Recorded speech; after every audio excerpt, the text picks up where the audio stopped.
Lagi kang may tanong na, kumusta ka? Oo naman, pakiusap, tama na. Nakakatakot yun. Nagpunta siya sa iba't ibang panig ng mundo para sumali sa mga kompetisyon ng pagbibisikleta. At wow! Seryoso ka ba, Danny? Mas lalo pa, dito sa ibaba, puro takbuhan at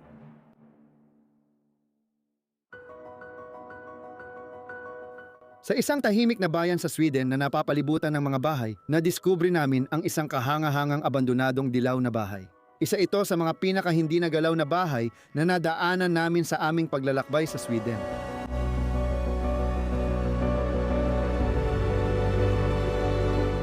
Si Thor, isang lokal na lalaking Suweko, ay ginugol ang buong buhay niya sa napakagandang lugar na ito. Nakilala niya ang kanyang asawa sa isang paligsahan sa labas at na-inlove siya. At kalaunan ay nagpasya silang manirahan sa kaakit-akit na bahay na ito nang magkasama.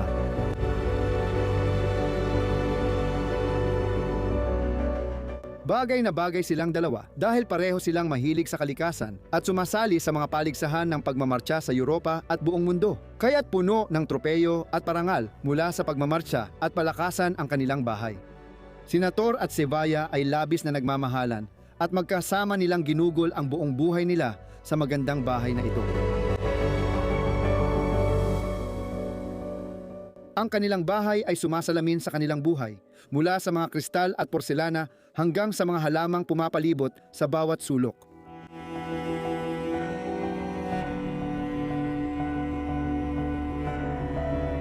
Maagang namatay si Thor, ngunit hindi pinayagan ni Sevilla na mamatay ang kanilang pagmamahalan at nagpatuloy siyang sumali sa mga paligsahan sa iba't ibang panig ng mundo. Nakakalungkot, mga 30 taon na ang nakalipas, pumanaw na rin siya, iniwan ang kanilang pamana. Ang bahay ay punong-puno pa rin ng mga alaala ng kanilang nakaraan na magkasama.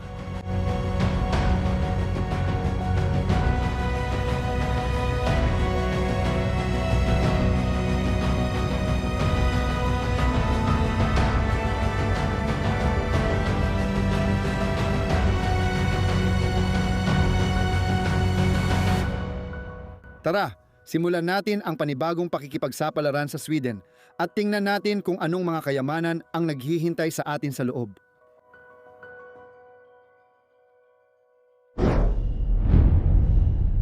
Maligayang balik sa Bros of Decay. Ako si Leslie kasama si Mr. Danny sa likod ng kamera at nagfi-film kami ng bagong episode dito sa Sweden. Baka nahulaan nyo na dahil sa ulan sa aming mga ulo. Dito sa harap namin, nakatayo kami sa isa sa pinaka-preserbadong time capsule sa bansa, isang lugar na iniwan ng 3 dekada. Excited kaming ipasok kayo sa loob. Diyan mismo, papunta sa basement, sa bukas na lagusan ng basement. Gusto ko nang pumasok, pasensya na. Lahat ng nasa labas ay sinakop na ng kalikasan. Sige, Danny. Oo, magkakaroon na ng mga tainga ang mga halaman at ngayon papasok na tayo sa basement ng bahay. Bihira talaga ang basement sa Sweden, di ba? Wala pa tayong nakitang ganito dati. Oo. Ito ang una. Parang sa timog ng Estados Unidos, hindi rin namin nakikita ang mga basement tulad ng sa hilaga ng Estados Unidos. Oo. Sige. Sa tingin ko sa Sweden, di nila kailangan ng basement at di rin ito maganda tuwing nagyayelo sa taglamig. Oo. Masyadong mababa, hindi ako makaiwas. Mag-ingat na tatapakan mo. Yan ang tubig. O sige. Oo. Okay, napakaswerte ko na hindi ako lumayo pa dahil baka bumagsak talaga ito. Oo, mabilis kong tiningnan ang buong basement bago tayo umakyat. Makikita mo lahat ng bote at inumin nila, nandito pa rin ang tradisyonal na bote ng beer.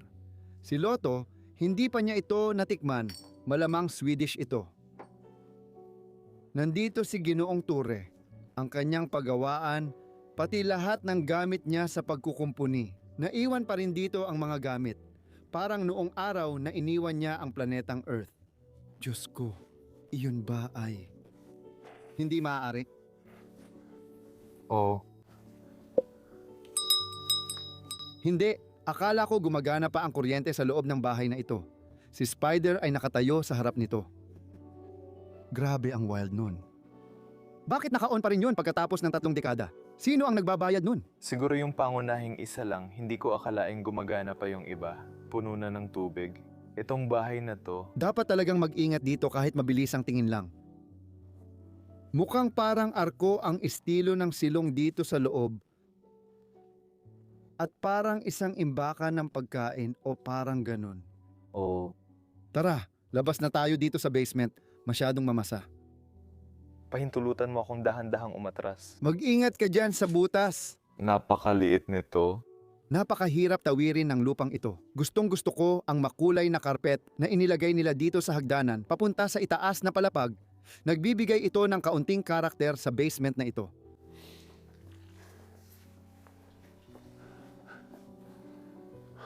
Nakalimutang mga halaman at bagay ay narito pa rin. Sige, at nandito na ang lahat.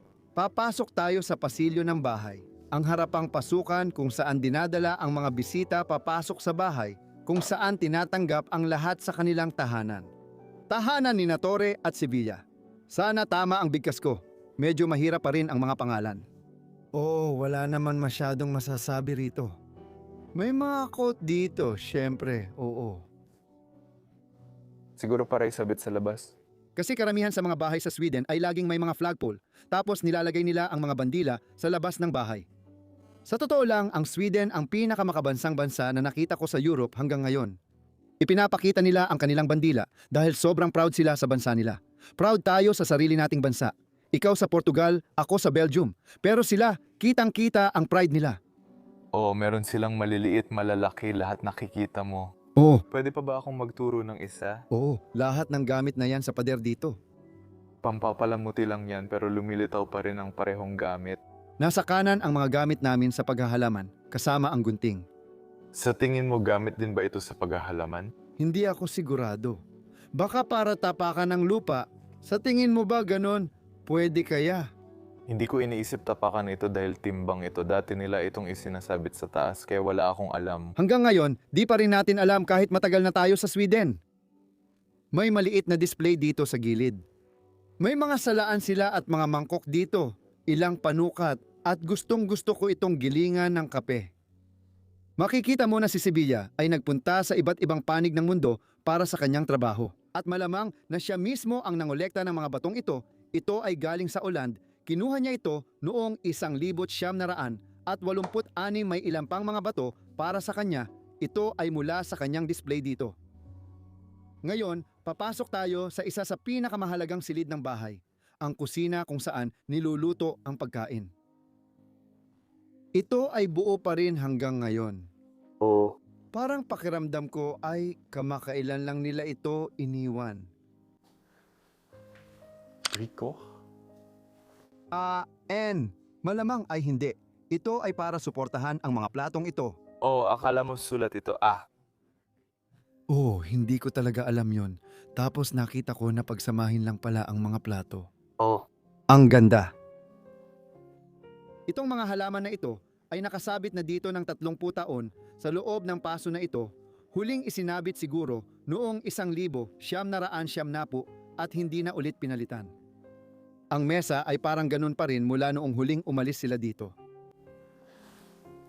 Nasa mesa pa rin ang magandang bote ng mamahaling puting alak, handa para inumin nila habang kumakain. At dito makikita natin ang isa sa mga huling kalendaryo. At makikita mo rin ang isa sa mga huling petsa sa loob ng bahay. Hulyo 1992. Maiisip mo ba yon, Denny? Mula pa noong taong 1992 taon, bago pa tayo ipinanganak, 6 na taon naman para sa'yo. Iniwan na ang bahay na ito noon pa. Iniwan na ito ng 30 taon. Maiisip mo ba na lahat ng nandito ay eksaktong nandito na? Parang tayo ay nabubuhay sa planetang ito.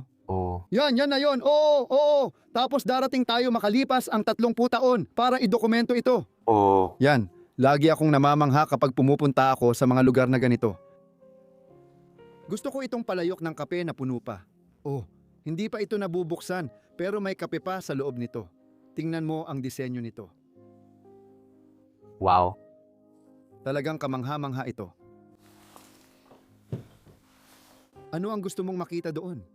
Titingin-tingin lang. Oo, talagang natatakpan lahat. Oo, tumitingin lang ako kasi walang ref. Oo nga, nandito ang ref. Ah, Siyempre, sa traditional kong pananaw, lagi akong meron. Seryoso ka ba? 30 taon mo na akong niloloko?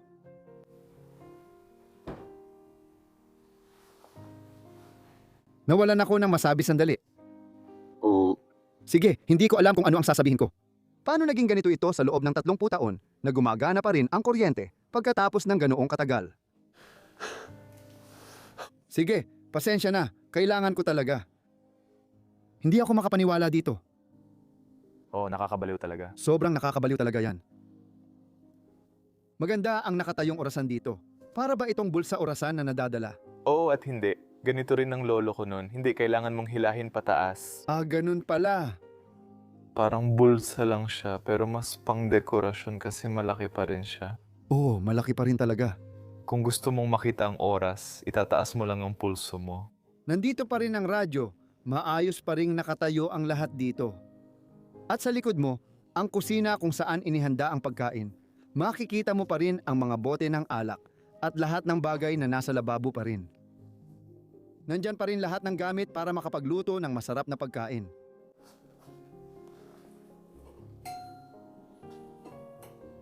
Gusto ko lahat ng mga tile na ginamit nila dito sa loob. Oh, Wow! At lahat ng maliliit na garapong porselana na ito na may kape at lahat ng mga pampalasa at iba pa. At itong isa ay puno pa rin ng kape. mga butil ng kape? Mga butil ng kape, oh. At pagkatapos dito sa ibabaw, lahat ng mga dekorasyon at muli, may ilan pang mga pampalasa na naiwan doon sa taas. Grabe talaga dito. Wala akong masabi. Unang kwarto pa lang to ng bahay. Marami pa tayong titingnan at yan ang susunod na kwarto doon. Napaka-interesante rin talaga ng kwarto na yon. At sa tingin ko, dati itong ginagamit bilang study room o opisina, parang isang silid opisina. Oo. Oo, ang pader ay bahagi ng silid kung saan nakadisplay ang mga alaala at tagumpay na pinaka-ipinagmamalaki nila sa buhay. Siguro magsimula tayo sa malaking banda dito sa pader. Ito ang isa sa mga unang bagay na tiningnan namin ni Danny nang pumasok kami sa bahay na ito. Oo, kapansin-pansin talaga ito. Si Ginoong Sevilla, si Ginoong Torre at ang kanyang asawang si Sevilla ay parehong mahilig sa mga palakasan. Nagpunta ako sa iba't ibang bansa para sumali sa kompetisyon ng pagbibisikleta, paglalakad at pagtakbo. Makikita mo ang mga marathon at parada. Nag-ambag din sila sa United Nations International Children's Emergency Fund gaya ng nakikita mo at ipinagmamalaki nila ito ng labis. Sa loob, mangolekta ng United States of America, selyo sa itaas banda. Malamang pupunta sila sa Estados Unidos para may gawin. Ang daming mga sagisag. Hindi pa ako nakakita ng ganito sa harap ko, lalo na dito sa ibaba. Lahat sila tumatakbo. At ito ang Langlaufen na sinabi ko sa'yo. Oo, kita mo yung mga ski sa ilalim ng paa nila. Pinag-usapan natin ito sa bahay ni Elsa. Ililink natin ang bahay niya sa taas. Nakita natin ang ganitong klase ng ski at talagang karaniwan ito sa hilaga ng Europa. Mukhang maharlika dito. Tingnan mo, oh. Tingnan mo, kaya mo bang pangalanan ang mga bansa? Suwesa. Norwega, Finlandia at Dinamarca. Magaling ayos. Magaling ako sa heograpya. Ay, ano ang nahulog ko? Isang walang laman na kahon.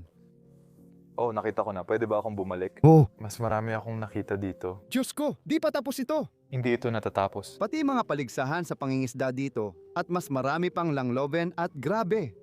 Pati mga paligsahan sa Norway. Oo, ang ganda. Gustong gusto ko rin itong panukat ng temperatura dito. Termometro, Leslie, yan ay termometro. Isang maliit na kubo sa gubat, hindi tulad ng bahay nating dilaw sa labas. Ito ay itim. Makikita natin silang lahat na nakaupo sa simbahan. Wow, palagi kong gusto yung mga larawan ng pamilya na nakadisplay sa mga dingding. Oo. Ang pamana ito. Ito, pamana ng pamilya ito. Hindi ko alam kung sa Sevilla na bahagi o sa Torre na bahagi, pero malamang ay ligtas nating masabing sa Torios na bahagi ito. Dahil siya ang galing Sweden at dito kami nakatira at Oh, tingin ko siya ang nagmana ng bahay. oo, bahay siguro ito ng pamilya niya ng matagal na panahon. Wow! Seryoso ka ba, Danny? Punong-puno ito ng mga litrato. Wow! Talagang kamangha-mangha. May mga sobrang liit pa pala dito sa loob. Yung maliliit na litrato na yon ay galing sa maliit na camera na ito, isang pocket camera. Grabe naman! Ayan sila naglalanglauf at nag-ski. Tingnan mo yan, ang mga bundok ng Sweden. Naku, pamilyar ako sa kwartong ito kung saan nakatayo ang lalaking ito. Pero di ko alam kung si Tore ito. Pero pwedeng wallpaper. Kukunin ko ito para ipakita kung saan sa bahay kinunan. Ilalapag ko muna dito, kukunin ko rin mamaya. Makikita mo pa ang mas maraming larawan ng mahahalagang pangyayari sa buhay natin. Tulad nung ipinanganak ang batang yon. Ay, pasensya na. Wow, ang ganda nito. Ibabalik ko ito ng maayos. Punong-puno ito ng mga larawan. Mahalagang kahon. Oh, Pero pwede ba ako? oo, sige. Ay, hindi dapat ito nandito. Talagang hindi. Yung kahon na yan. Wala nang ibang bagay. Sa ibabaw nito, makikita mo ang ilang bala ng shotgun. Nakikita ko pa ang mas maraming lumang larawan.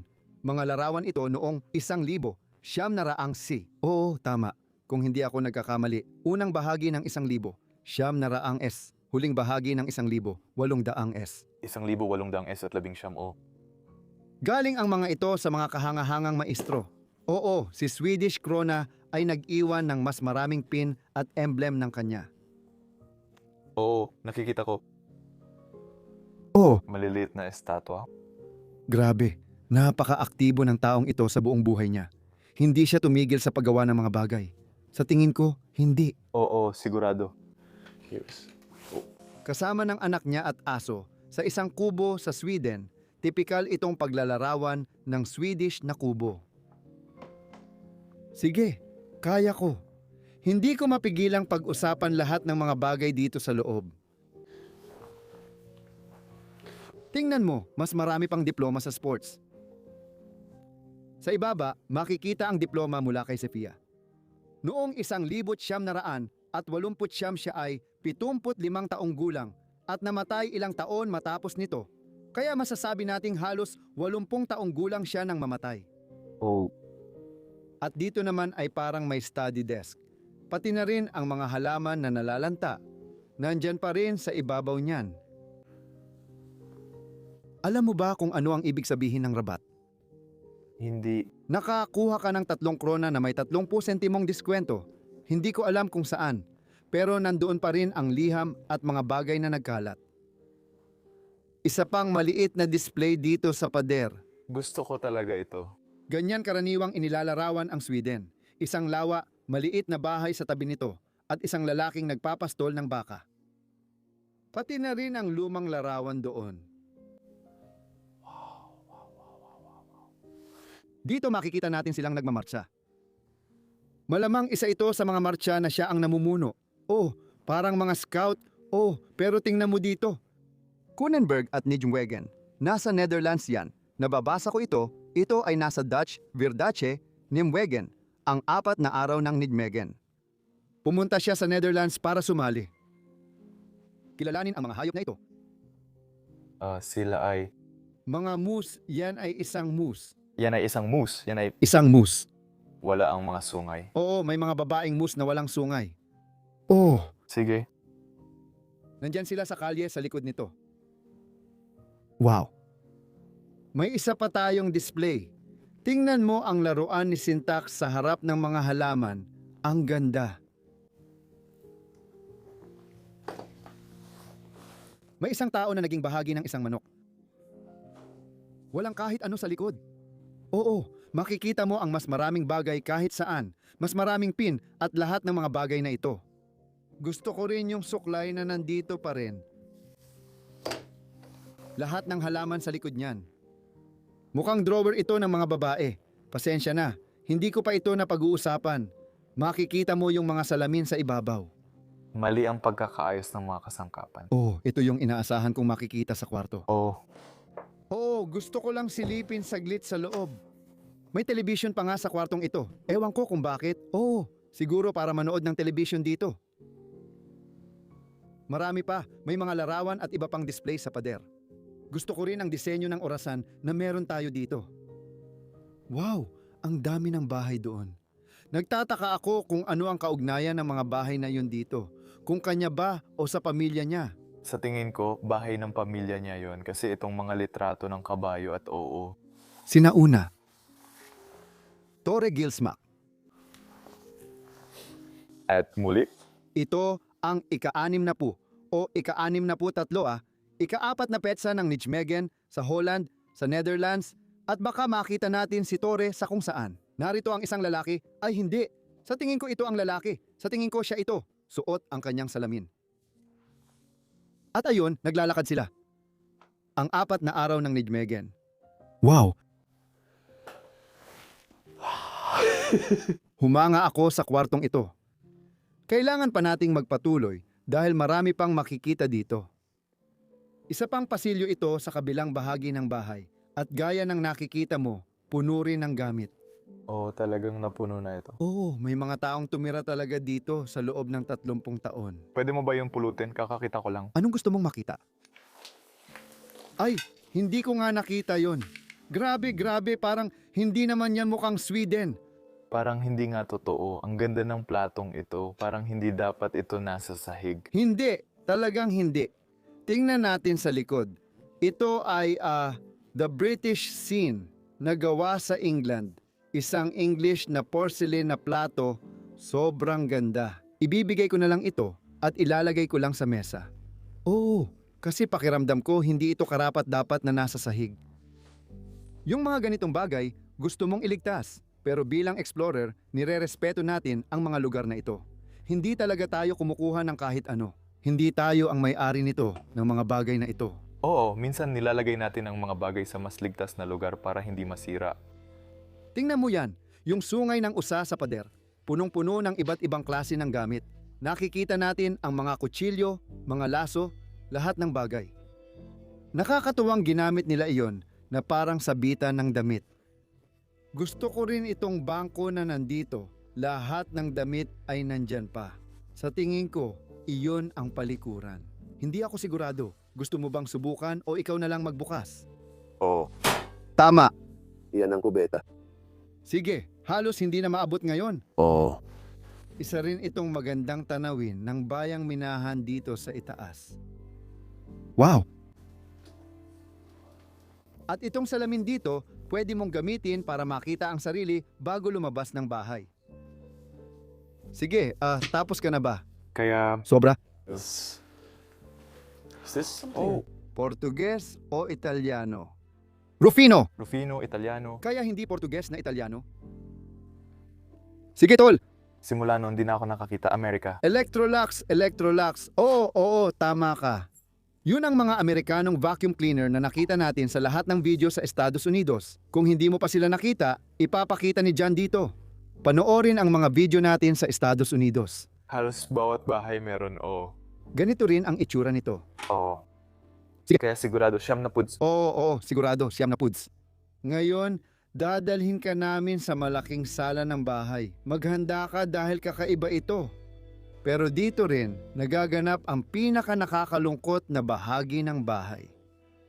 Nagkakabagsak-bagsak na ito dahil sa 30 taon ng kapabayaan. Kaya ano pa ang aasahan mo? Para ba sa ganitong mga bahay kahoy ng Suecia? Sa timog, lahat kami ay nagtatayo gamit ang bato, pero sa Hilaga, karamihan sa mga tao ay nagtatayo gamit ang kahoy. Oo, naririnig mo ang ulan. Oo, tumutulo at pumapasok ang tubig sa loob at madalas umulan dito. Sa tingin ko nilagay ang mga tasa dito para saluhin ang tubig. Pero hindi naman nakakatulong. Hindi nakakatulong at nakakalungkot makita ang umiikot na gulong. Hindi dapat nandoon yon. Hindi at mukhang nasa perfectong kondisyon pa nga ito. Oo, hindi na ito magtatagal dito. Sa tingin ko, babagsak na ito. Oo. Kahit kailan, sa kasamaang palad. Pati ang mga kahanga-hangang pinta sa dingding.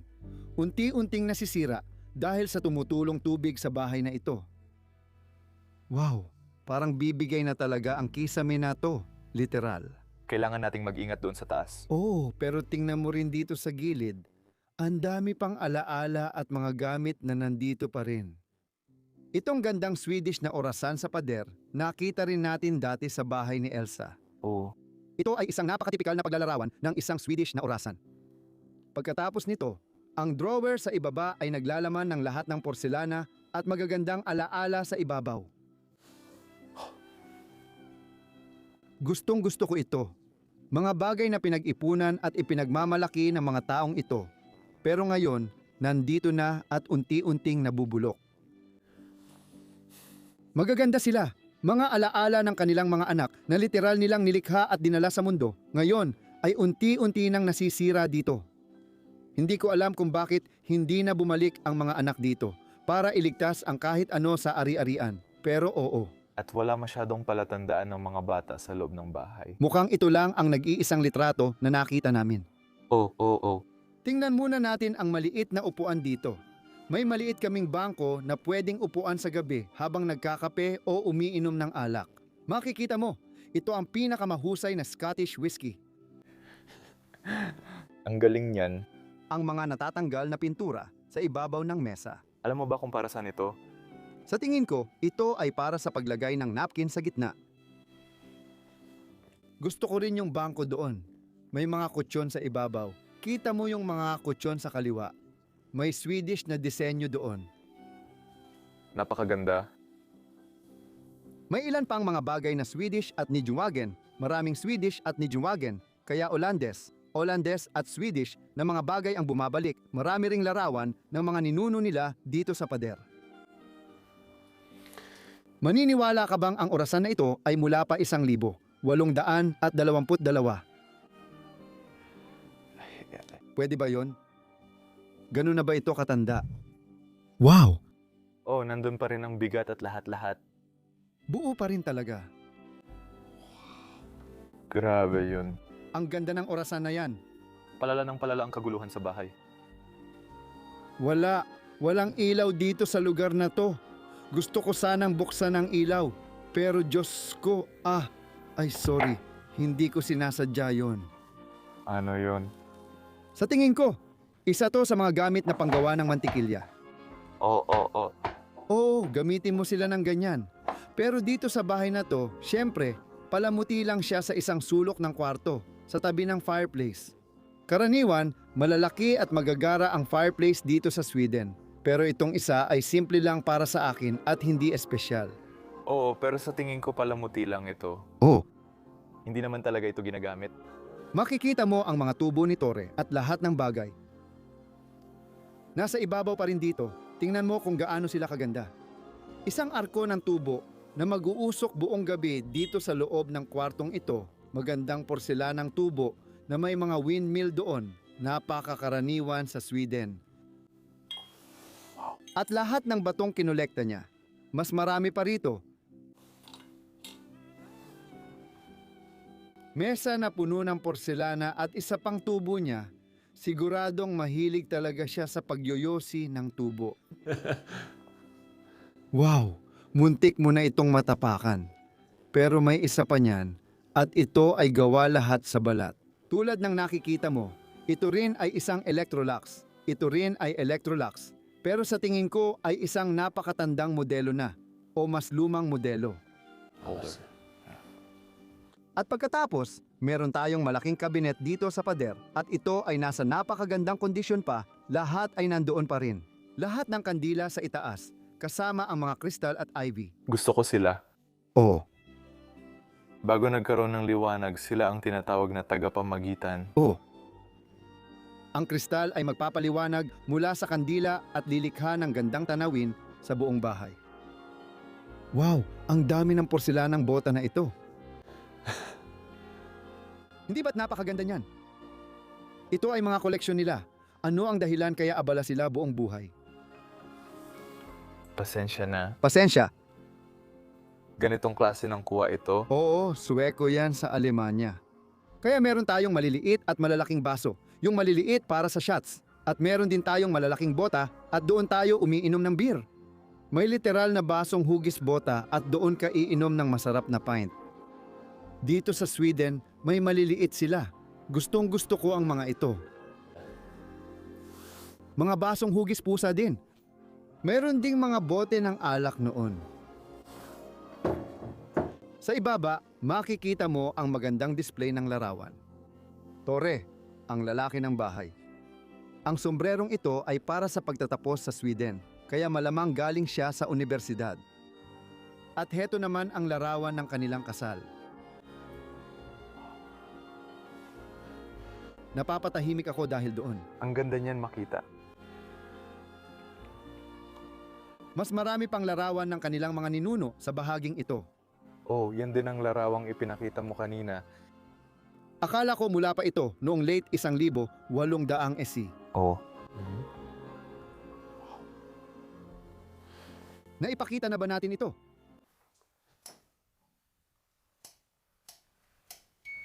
Hindi pa ba music box na naman? Hindi, wag na natin tong isama sa video. Pakiusap, tigilan mo na. Nakakatakot ito. Di ko alam na music box pala yon. Gusto ko lang patayin yung mga talim.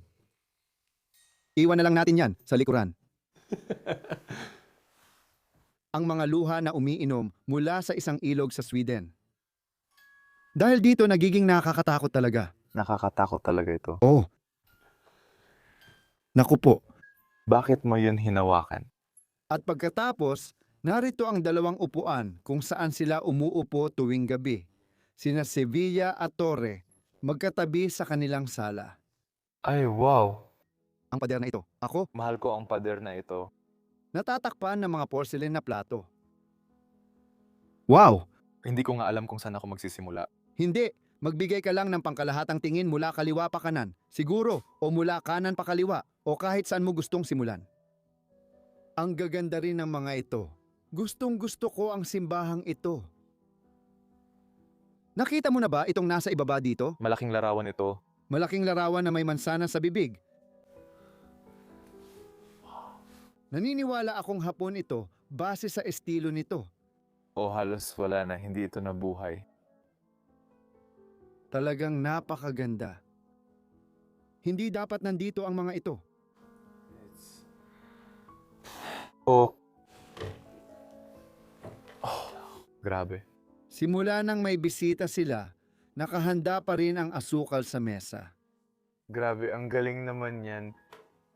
Iba talaga yan. Sa tingin ko may hindi tayo napansin. Ano ba itong mga inukit na kahoy na troll? Karaniwan sa Sweden ang tinatawag na troll. Ang mga troll ay nakatira sa mga bundok ng Sweden o Hilagang Europa at narito sila inukit. Karaniwan ang inukit na kahoy dito sa mundo. At itong huling maliit na mesa dito sa gitna ng kwarto, may ilang alak pa ring nakapatong doon, ilang kristal na baso. Ang ganda. At heto na naman ang mga halamang kumakain. Mga halaman? Oo. Talagang gusto nila ang totoong mga halaman. Oh, at isang cactus. Oh, pati na rin ang cactus tide. Ibig kong sabihin. 30 taon na ang nakalipas. Oo. Kapag namatay ang cactus, siguradong matanda na ito. Oo. Oh. Hayaan mong bigyan ko ulit ng bodang so sad para sa kwartong ito. Napakaganda at nakakalungkot din sa parehong oras na wala na akong masabi. Sa tingin ko, ayokong iwan to. Gusto ko talaga iligtas. Oh, Sa tingin ko, maraming nanonood ngayon ang gustong magkaroon ng pagkakataon na mailigtas ang ganito. Baka sa hinaharap, kapag mas may karanasan na kaming editor, magagawa namin ito. Pero ngayon, hindi pa namin alam kung paano.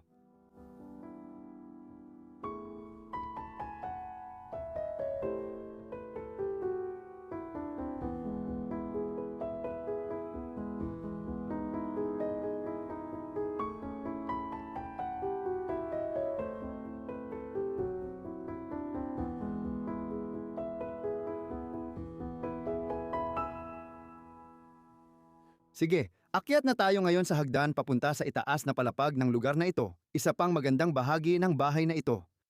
Mapapansin mong kakaiba na ito, pati kulay at lahat ng bagay.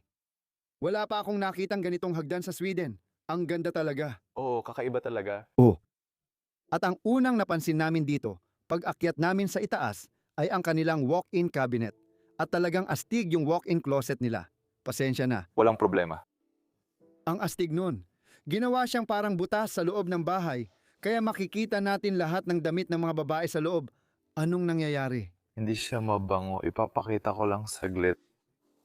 May jacket dito. Siguradong sa lalaki to. Oh, mga damit ito ni Toria. Halo-halo. Pero ang ganda ng jacket na to. Wow! Sobrang sigip ng lugar na to. Oh, sige. And ito talaga ang bubong. Oh, Kaya, eksakto. sige, hayaan mong bumalik ako. Oh, mag-ingat ka kaibigan. O, mag-ingat ako. Ang astig na naka-built-in ito sa gilid ng hallway dito. Parang sinusubukan nilang, Literal na kapag isinara mo ito, hindi mo na talaga makikita. Parang ibig kong sabihin, may pinto doon, may pinto, pero alam mo yon, gets mo. alam ko ang ibig mong sabihin. Nasa itaas na palapag na tayo ng bahay. Sige, dinala ko yung litrato na dati ko pang hawak. Nasa bulsa ko ito dito. At naisip ko, Hindi pala. hindi naman talaga pareho. Pero baka nung araw, ganun nga. Baka napalitan ko ang wallpaper, pero sigurado akong galing ito kay Tore. Pwede nating balikan ang larawan. T-O-R-E. Akala ko ito yung wallpaper, pero maganda rin naman ito. Oh, Mukhang hindi. Talagang napakaganda. Dito.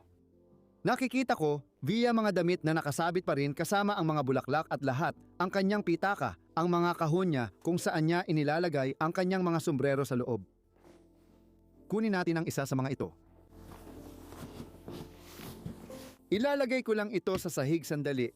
Tingnan mo yan. Nandoon pa rin ang ulo sa loob. sombrero ba ito? Hindi ko alam. Sa totoo, di naman mukhang sombrero. Baka ito ay isang bagay na paglalagyan ng mga kamay mo ng ganito. Alam mo yon? Oh, ang weird. Sobrang kakaibang bagay. Kung may nakakaalam, Baka makita mo ang ulo ng lalaki doon. Nagpupumiglas. nagpupumiglas sa lahat ng dako. Mari mo bang ipakita ang ulo? Ito ba ang ulo ni Tore? Wow. Magandang piraso. Tingnan mo ang sagisag sa itaas. Wow, gawa ito sa Paris. Maganda yan. Ay, nahulog ko ang panyo na ito. Ibalik natin ito at umakyat na tayo, kaibigan. Panahon na para ipakita ang itaas ng lugar na ito at tingnan ang pasilyo dito, kasama ang bintana sa itaas at ang halaman sa gitna. Wow, ang ganda dito sa itaas. Lahat din ay nakadisplay dito. May bookshelf, maliit na library. Makikita mo lahat ng gamit nila sa accounting, nandito pa rin lahat.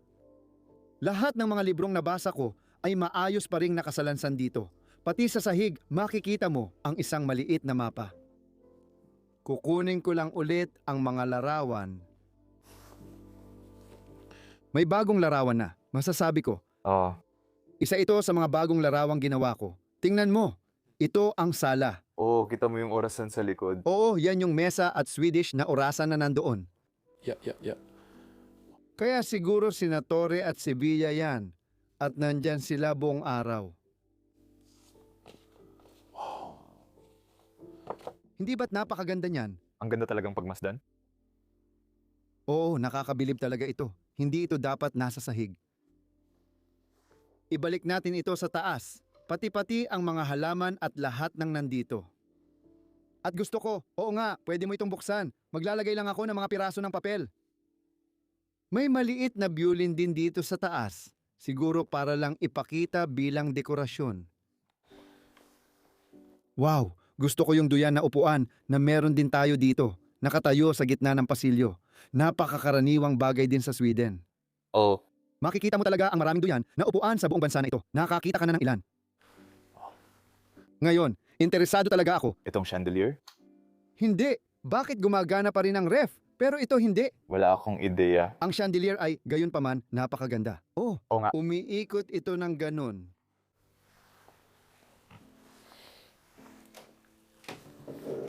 Posporo. Lahat ng posporo ay nandito pa. Oo. Gusto ko rin ang kahon.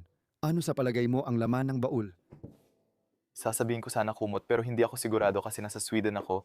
Nasa Sweden nga. Oh, may kumot pala doon. Grabe. Grabe, sige. Iyan ay isang berso para sa Sweden. Oh. At pagkatapos, sa isang tanawin ng taglamig, may kubo rin. Tingnan mo paano. Pasensya na. Hindi, sige lang. Makikita mo rin na may maliit silang patio dito sa labas, Yan din ang sasabihin ko. kung saan pwede silang magbantay at magmasid sa bukirin at mag-enjoy sa sikat ng araw tuwing umaga. May mga sungay ng usa doon. Oo, sa tingin ko mahirap talagang pumunta doon. Oo, mahirap nga. Kailangan alisin ang mga nakaharang. Kaya ipapakita ko ito. Maliit lang na patio kung saan sila nagsasampay ng damit. Oo, gusto ko rin yung elepante na nandito sa sulok. Ang ganda nun. Tara, pasok tayo sa unang kwarto. Yep. Sige, gagawan kita ng daan. Oh, Sobrang siksikan dito sa dami ng gamit. ay grabe. Muli, punong-puno ang kwarto, maraming bagay sa pader at pwedeng tingnan. Pero una muna, isa na namang duyan na upuan at gusto ko kung gaano ito kahaba. Pwede tayong magtagal sa pagduyan dito. Oh, Tumama lang ang ulo ko sa napakagandang chandelier. Oh, mababa talaga ito. alam mo ba, Yan ang bahay. isang larawan ng bahay mula sa himpapawid. Ang bahay na kinaroroonan natin ngayon. Kita mo yung gitnang bintana. Yan ang bintana mula sa pasilyo. Makikita mo rin na nandoon pa ang flagpole sa labas. Oo nga. Pinag-usapan natin sa simula ang mga bandila sa hallway na nakasabit doon. Wow, nandito pa rin lahat. Mas marami pang tropeo. Maliit na larawan ng isang bata, siya rin yung nakita natin sa ibaba. May telepono doon sa taas, wow. Maganda ito. Pati si Ben. At Ang tinta, nandyan pa rin. puno pa rin ito ng tinta. Grabe, Diyos ko. Mukhang maganda pa talaga ang kondisyon nito. Dalawang lalaki, ay hindi, isang lalaki at isang babae, nakaupo dito sa labas sa harap ng kanilang bahay. Ito ay ipininta noong 1956. Isang tipikal na bahay sa Sweden, sa kung saan mang bahagi ng Sweden, syempre.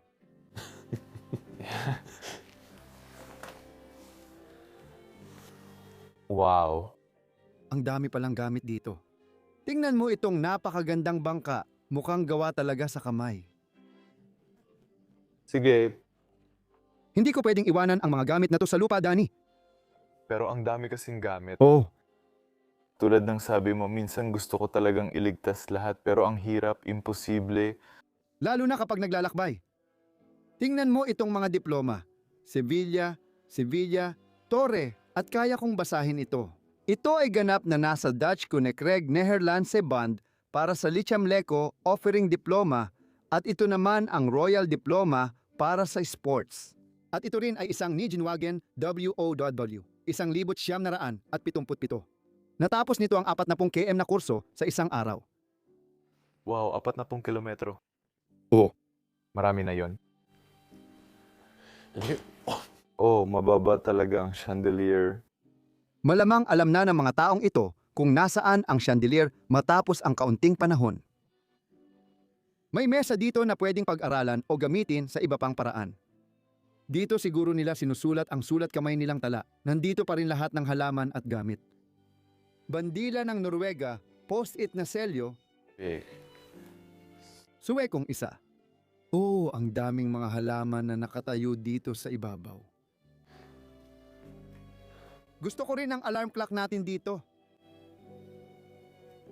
Makikita mo lahat ng selyo. Oh, may libo-libo pa rin sa sahig. Tiyak na kinokolekta nila ito. Ang puting bagay na ito sa paligid ay galing sa postcard or liham at pinuputol nila. Oh. Ilalagay mo ito sa tubig para matanggal ang pandikit at dun mo sila kinokolekta. Maliit na lagayan ng shot glass. Oh, at mas marami pa akong nakikita.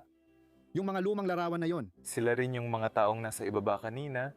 Marami pa rin silang larawan ng mga ninuno nila. Tingnan mo dito. May display din tayo sa side na to. May ikinakasal na 2 tao. Di ako sigurado kung Torre o Sevilla sila. Meron tayong lalaki sa hukbong sandatahan dito.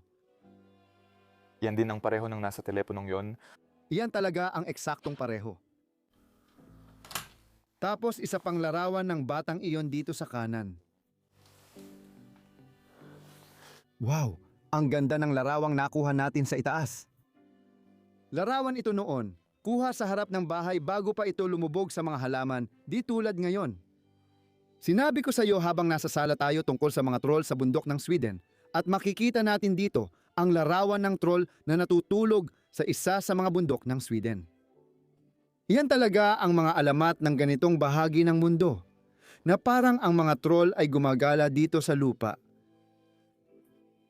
Oh, astig din ito. Oh, medyo mas abstract. Masasabi ko, hindi ba? Hindi. Hindi! Maganda, pero napakakulay. Oo. Bisikleta para sa ehersisyo, para sa gustong maging fit sa bahay. Kahit na wala masyadong sports na nangyayari, Wasak na itong painting na to. Oh, kubo sa gubat.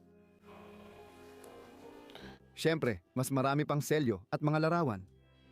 Makikita natin dito na nangingisda si Sevilla, lalaki o babae man siya. Gusto ko rin ito. oh. Pinapakain siya ng mga ibon. Mga magagandang kabataan dito.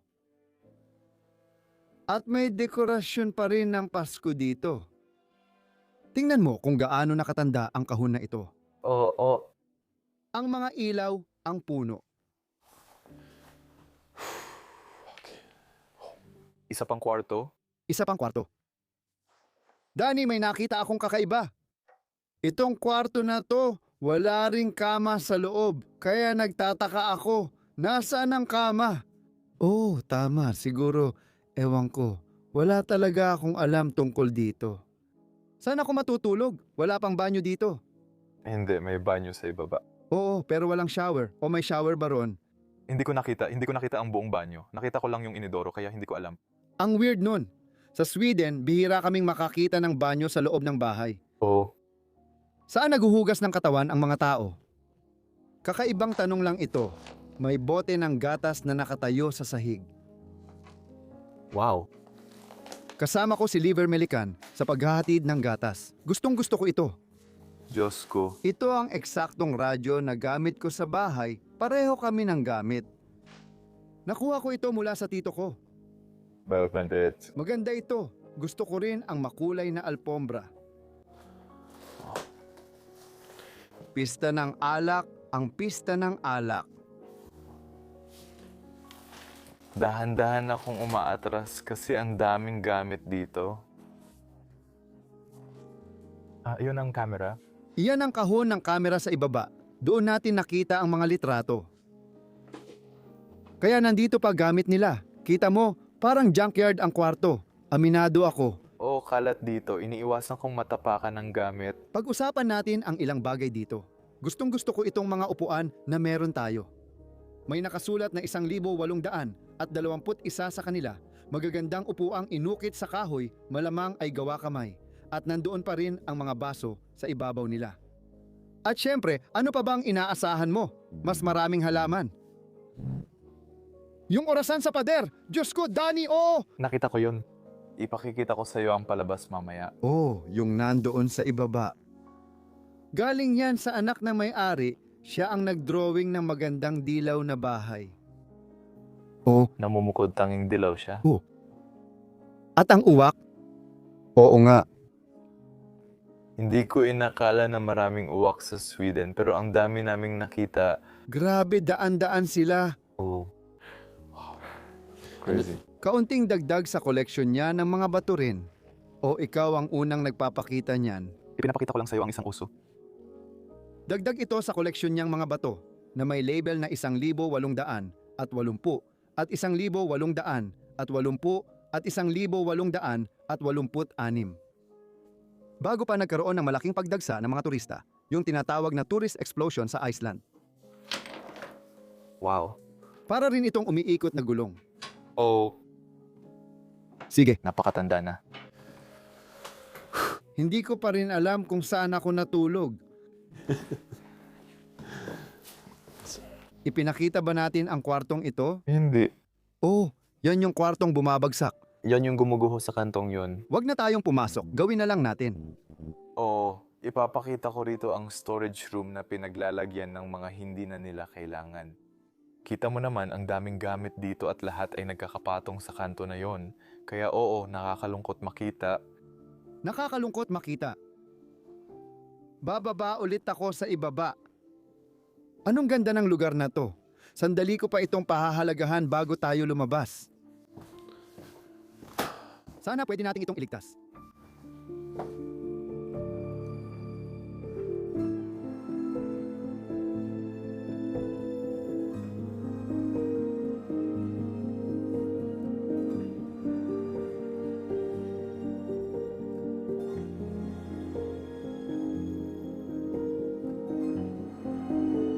Kakatapos lang naming mag-video dito. Ngayon, makikita na natin ang harap ng kahanga-hangang bahay na namumukod tangi sa dilaw nitong kulay. Dani, sobrang nag-enjoy ako sa pag-explore na ito. Parang isang time capsule ito.